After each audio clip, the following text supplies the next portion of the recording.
So, the next thing to happen on Friday Night SmackDown, we'll get to a tag team title match. But before we talk about that match, we got to talk about a segment that happened backstage. So, yeah, we see Damian Priest walking up to Aleister Black, tell him what he did to R-Truth out there was pretty wrong because now R-Truth is going to pretty much come back at him. So, yeah, that's what Damian Priest was saying there. And Aleister Black was talking about how, what he did was fair and all that stuff.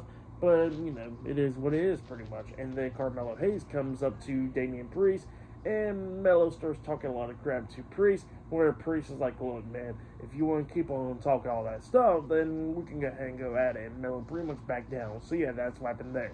But then after that, we get to the next match of the night. It was the WWE Tag Team Champions, Angelo, Dawkins, and Montez for the Street Profits versus Dexter, Lumis, and Joe Gacy with Uncle Howdy, Erick, Rowan, and Nikki Cross, the Wyatt 6 at ringside in a tag team match for the WWE Tag Team Championships. So yeah, we get to this match, and this match, it was pretty good for the most part. Both teams going at it back and forth and everything, but then during this match, we see all the tag teams coming out to ringside.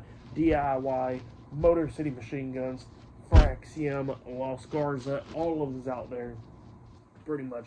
And then during this match, we did see DIY and Los Garza start attacking the Wyatt 6 pretty much, which leads into a disqualification. But I think that this match was ended in a no contest, so I think that's what happened. But the Street Profits do retain the tag team titles after that. But then all the tag team starts brawling inside the ring and everything, and then we see Erick Rowan get involved, and he was taking out majority of them.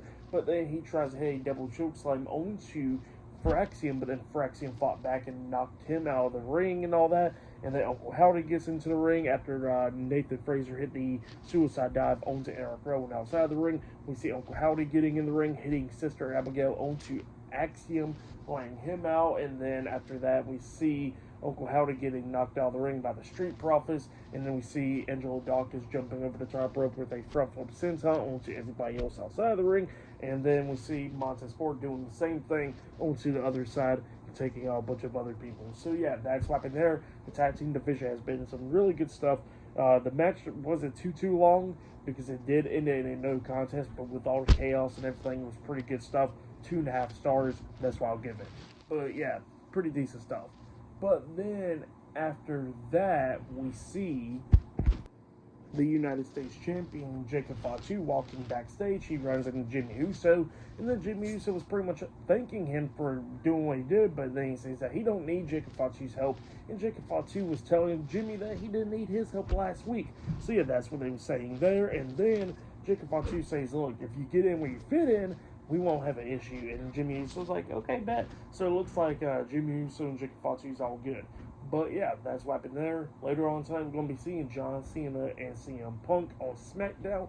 But next, it'll be Nia Jax versus the Women's Champion, Tiffany Stratton, for the Women's Championship in a last women's standing match up next on SmackDown. So yeah, I'll see you guys later. Till then.